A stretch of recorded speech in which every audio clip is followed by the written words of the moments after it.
بسم الله الرحمن الرحيم. اللهم فك قيد أسرارنا وأسر المسلمين صلى الله عليه وسلم. فك العالمين فك الأسير الضحايا صمتنا. اللهم فك قيد أسرانا وأسر المسلمين وردهم إلى أهلهم سالمين.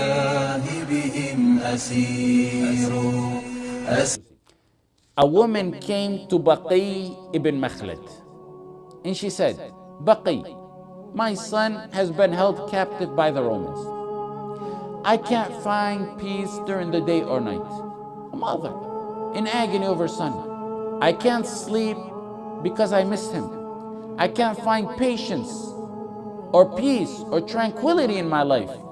She's basically saying, Baqi, my son is a prisoner with the Romans and I'm going to lose my mind.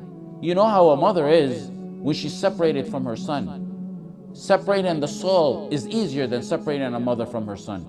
Out of all the ulama, why did she go to Baqi ibn Makhlad even though his abilities were less and even though he had no positions?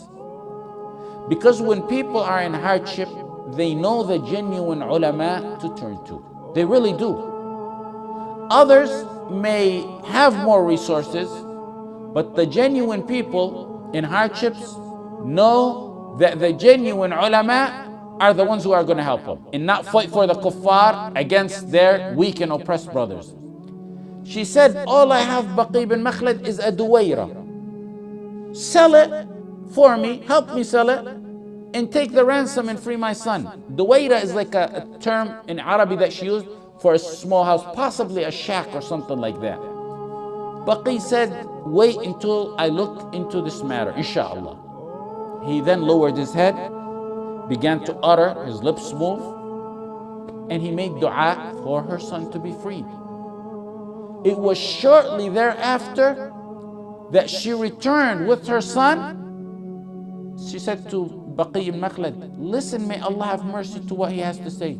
The Shaykh said, what's your situation, son? How did you get out? He said, we were serving the king. They would take us to work in the desert all day until right before sunset. They would bring us back. You know how they did it back then? They have shackles on your foot and a long chain. He said, one day the shackle fell off and I became loose. The guard said, cursed me, and he said, why did you remove the shackle off your foot? He's telling the Shaykh, he said, I told him, Ya Shaykh, I told him, Wallahi, I did not feel, I did not do that. It just fell off by itself. The guard went and got a forger, one who fixes metal. He fixed it, he tightened it stronger than before and put it back on his foot. He said, as soon as I got up, it broke open again. So they fixed it, closed again. The third time, as soon as I got up after they fixed it, I took a few steps and it broke off again. 3 times. So they went to their priest to ask him, why is this happening? The priest said, bring him here, let me talk to him. He asked the young man, he said, do you have a mother? He said, yes. He said, she made dua for you and Allah answered her dua. Let him go. There's no way we can keep someone captive who Allah wants free. The priest knew it was dua. He assumed it was possibly the mother's, but in reality it was Baqi ibn Makhlad's dua. They sent guards with him to make sure he reaches the border of the Muslim land safe, and they told him, you're free to go. Baqi ibn Makhlad had a follow-up question. He said, when was the precise time the shackle broke off? When the young man told him, it turned out to be the same moments Baqi ibn Makhlad lowered his head down and began to move his lips. Baqi ibn Makhlad died shortly after this, approximately 276 after the hijrah of the Prophet Muhammad sallallahu rahimahullah. I ask Allah subhanahu wa ta'ala to grant us the answer of our dua as he did to Baqi ibn Makhlad. When you ask what you should do to help prisoners or the weak and oppressed Muslims, don't ever minimize the power of dua. Shafi'i rahimahullah said, أَتَهْزَأُ بِالدُّعَاءِ وَتَزْدَرِيهِ وَمَا تَدْرِي بما صنع الدعاء. You mock dua or you minimize its power, but you don't know what dua does. سهام الليل لا تخطي ولكن لها أمد وللأمد انقضاء. The arrows of the night never miss. They have a destiny and they're going to reach that destiny.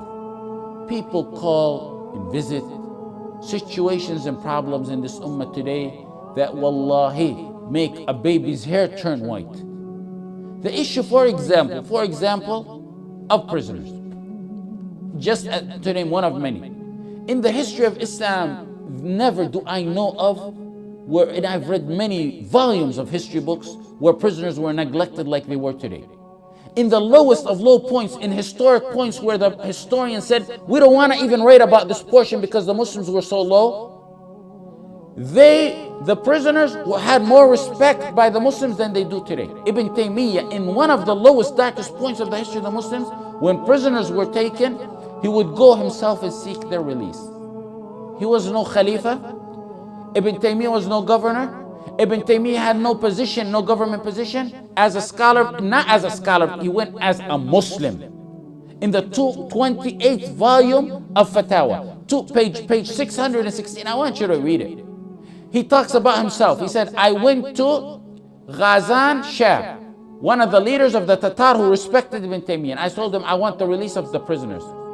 Out of respect to Ibn Taymiyyah, he said, okay, I'm going to release all the Muslims, Muslim prisoners. He said, no, the people of the book, the Jews and Christians who you took with our prisoners need to be released with the Muslims. And Ibn Taymiyyah would not leave until they were all released. Both Jews and Christians. Ibn Taymiyyah get it, because prison is not a place to be. 2 or 3 days ago, when a sister called, well, actually it was several calls, let me tell you. And she had an issue. She had a husband who's in prison. And children, no one supported them. One of them is sick. And she told me about her 3-year-old son and his sister. And she said every time someone comes near her or near the house, they bury their chest their head in their chest, fearing someone will take her because they seen the father being taken away. One who tells me how her son is missing, same day. One who told me how how his brother was kidnapped from a country, he's in Europe waiting to be extradited to another country. Another concern, which I don't know, I have not confirmed yet, Melton, another concerned sister calls over a sister whose kids were taken and given custody to the grandparents because the father's in prison and they're going to grow up to be non-Muslims. All in one day. Wallahi, I shouldn't say it. When they speak to me, wallahi, I mute the phone and cry in agony. Horrific stories. I don't want them to hear and make their misery more. Stories of horror. What do? You get up, at least of it. Make wudu. Put your head in sujood and make dua and ask Allah that Allah answer your dua like He did answer Baqi ibn Makhlad's dua. If it melts my heart, and I say that about me, if it made my heart melt, and if it made my eyes cry, and if it made my heart weep, if it made me have a sleepless night out of mercy and compassion to what they told me, Allah saved 99 mercies for Himself. And He left one mercy on this earth from the time of the creation until the judgment day. One mercy we have here. 99 were saved to Allah the Almighty. Allah the Almighty saved 99. A bird that feeds his babies, a mom's mercy to her compassion, to her son, kids, is one mercy. 99 mercies Allah saved for Himself. So imagine if instead of complaining to me, they went, which I don't mind it, and if I can help, I will inshallah, but I'm saying, imagine if that same talk went in sujood to Allah the Almighty who reserved 99 mercies for Himself. Our ulama may not have the power of dua that Baqi ibn Makhlad have in their dua. But you masses of the ummah, I say surely do. You masses, you youth who are sincere, who nobody knows about your dua,